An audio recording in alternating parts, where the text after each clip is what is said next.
What's up, guys? Before we get into this video, I just want to let you guys know that the official Modern Warfare Remastered Edition Control Freaks are officially live for both consoles. They came out last week on Xbox One, and now this week they're out for PS4 as well, and they're super sick. If you guys are interested in Control Freaks, I would highly recommend checking these things out.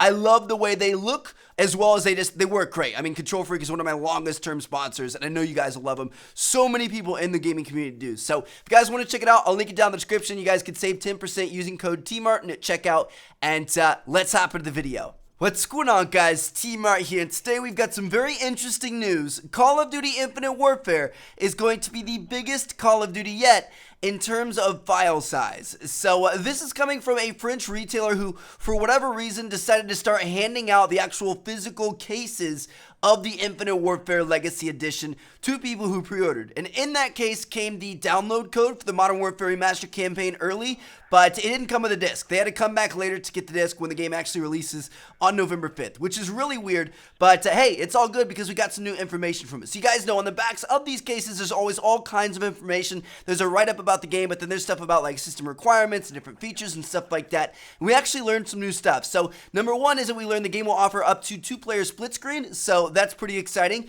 We also learned there are a lot more studios involved with the development of this game than we originally knew. So obviously we knew Infinity Ward was there. We also knew that Raven was helping out with Modern Warfare Remastered, but you guys can see there are a ton of other studios here. Beenox, Certain Affinity, High Moon, Demonware, Havoc, stuff like that. So that's kind of interesting there. And then finally, the most important piece of news we saw is this right here. You guys can see it is a 130 gigabyte minimum to be able to download and play this game, which is absolutely insane. Like, that's huge. Now, granted, it is 2 games. You're getting 2 games in one, 2 campaigns, 2 multiplayers, stuff like that. It's still pretty crazy. So we know from the early access download of Modern Warfare Remastered that that game takes up 41 gigabytes of space. That leaves Infinite Warfare to take up at least 89 gigabytes of space, which is insane. Black Ops 3 had system requirements for 55 gigs, which is significantly less. Eventually, it ballooned up to about 67 gigs right now with all the updates and additions and new weapons and DLC and stuff. But still, that's a lot less than what Infinite Warfare is coming out of the gate with. And the question is what are they hiding? What's in that extra memory space? Because this is insane. I mean, it's taking up nearly a fifth of people's PlayStations just for Infinite Warfare. It's over a fifth if you're counting both Infinite Warfare and Modern Warfare Remastered. So what could this be for?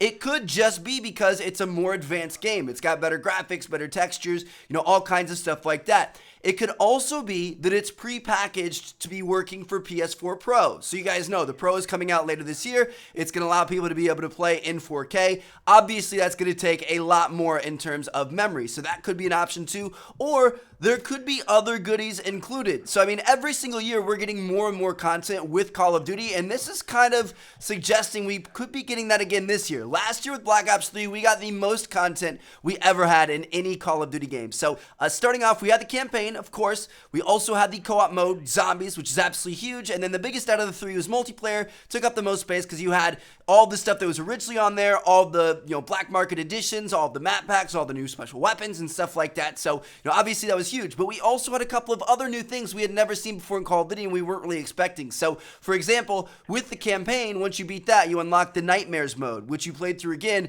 but all the enemies were zombies instead of soldiers. So, obviously that took up some extra space. We also had the free run mode, which nobody's really expecting, but was really cool, and it was something we hadn't ever had in Call of Duty before. So, you know, obviously Black Ops 3 kind of pushed the boundaries in terms of adding new things in, and they always want to give us more because they want to keep us playing. So I wonder what Infinity Ward has in mind in terms of new exciting features and modes and things that we don't even know about yet. There's a very good possibility there could be stuff like that hidden in all of that extra space. So it's kind of an exciting thing to think about. I don't know.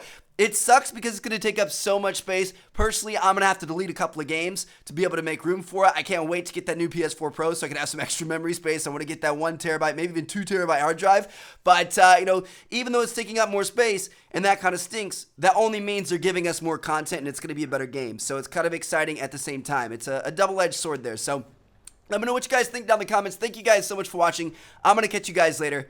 Peace out.